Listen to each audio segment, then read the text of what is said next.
हरियाणा में विधानसभा का सत्र अपने अंतिम पड़ाव पर है, लेकिन नेताओं की बयानबाजियां थमती नजर नहीं आ रही।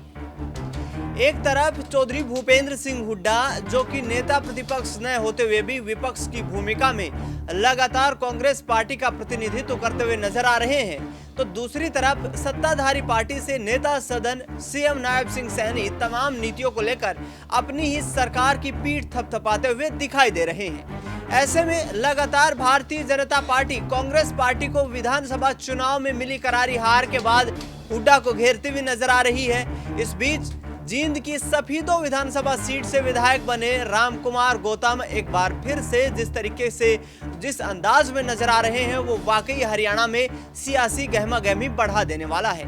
आपको बता दें कि भूपेंद्र सिंह हुड्डा पर निशाना साधते हुए रामकुमार गौतम ने कहा कि ये कांग्रेस और भारतीय जनता पार्टी के बीच की लड़ाई नहीं थी, बल्कि हुड्डा पार्टी और बीजेपी की लड़ाई थी। और ऐसे में मैं अकेला ऐसा बीजेपी का नेता था जिसने नायब सिंह सैनी के दोबारा मुख्यमंत्री बनने का ऐलान किया था। भारतीय जनता पार्टी के तमाम नेता भी इस असमंजस में थे कि अब की बार वाकई सत्ता का तख्तापलट होने वाला है। लेकिन हरियाणा की राजनीति में चमत्कार हुआ। भारतीय जनता पार्टी ने 2024 के विधानसभा चुनाव में 2014 का रिकॉर्ड तोड़ते हुए 48 विधानसभा सीटें जीतकर पूर्ण बहुमत की सरकार बनाने का काम किया। मुख्यमंत्री नायब सिंह सैनी ने इस जीत का श्रेय सरकार के कामकाज को दिया, तो दूसरी तरफ भूपेंद्र सिंह हुड्डा समेत तमाम विपक्ष के नेताओं ने आरोप लगाया कि ये सरकार धन बल के आधार पर बनाई गई है। ऐसे में आगे आने वाले वक्त में देखना ये होगा कि बीजेपी के साथ जो विधायक जुड़े हुए हैं उनका क्या सियासी रुख रहता है, क्योंकि रामकुमार गौतम अपनी भाषा शैली और कार्यशैली को लेकर लगातार सुर्खियों का विषय बने रहते हैं। दुष्यंत सिंह चौटाला की पार्टी से 2019 में नारनौंद विधानसभा सीट से विधायक बनने वाले रामकुमार गौतम लगातार 4.5 साल तक दुष्यंत चौटाला से बागी रुख अख्तियार करते हुए नजर आए। इसी के साथ साथ जब जननायक जनता पार्टी से उन्होंने इस्तीफा दिया और बीजेपी का दामन थामा, तो ऐसे में नायब सिंह सैनी की तारीफों के कसीदे पढ़ते हुए नजर आए। लेकिन विधानसभा में कुछ अलग ही माहौल देखने को मिला। नायब सिंह सैनी सरकार को यहाँ पर आईना दिखाते हुए रामकुमार गौतम ने कहा कि ये मनोहर लाल खट्टर की एंटी इनकम्बेंसी का नतीजा है कि आपको मुख्यमंत्री की कुर्सी मिल गई। मनोहर लाल खट्टर ने तमाम ऐसी योजनाएं चलाई, पोर्टल सिस्टम चलाया, जिसके खिलाफ प्रदेश की जनता काफी उनसे नाराज नजर आ रही थी। और बीजेपी ने एक ट्रम्प कार्ड खेला कि आपको चीफ मिनिस्टर बना दिया, वरना भारतीय जनता पार्टी का सुपड़ा साफ हरियाणा से हो जाना चाहिए था।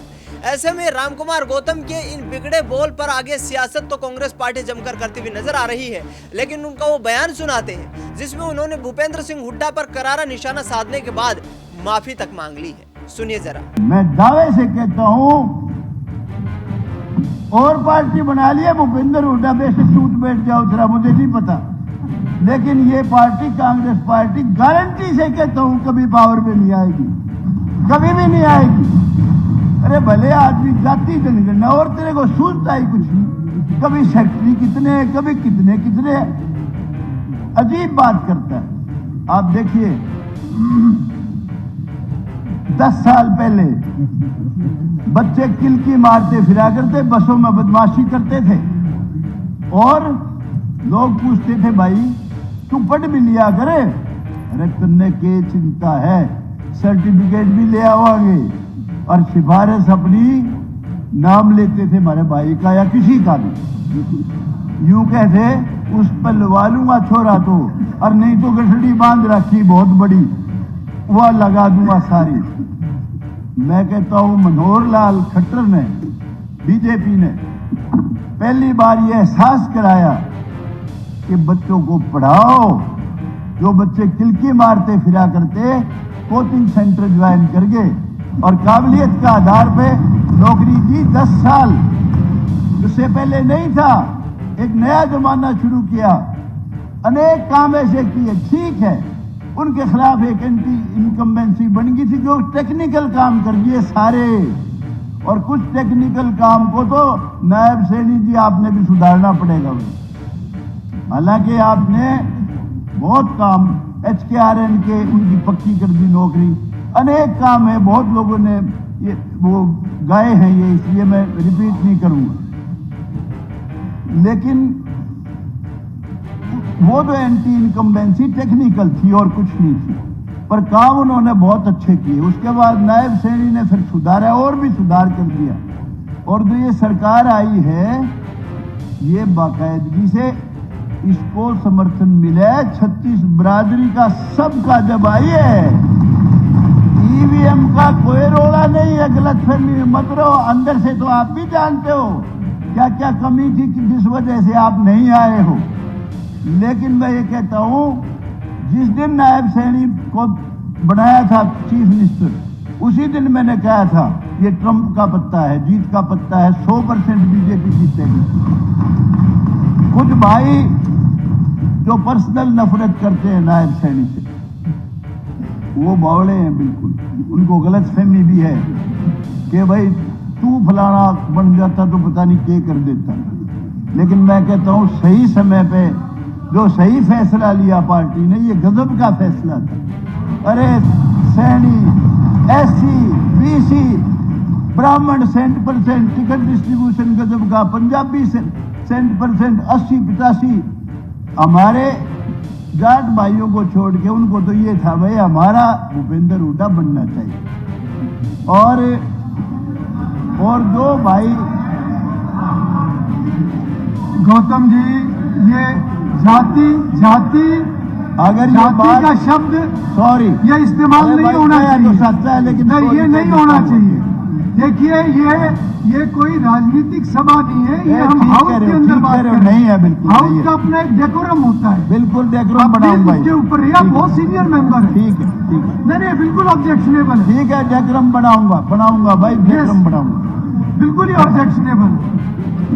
अध्यक्ष महोदय, आई एम सॉरी। आप कंक्लूड कीजिए। अध्यक्ष महोदय, ये शब्द इसमें से अध्यक्ष निकलेगा, मैं महोदय, कंक्लूड करा रहा हूं। ये मेरे मैं निकाल conclude दे करा भाई, रहा हूं। उसमें से निकाल दे।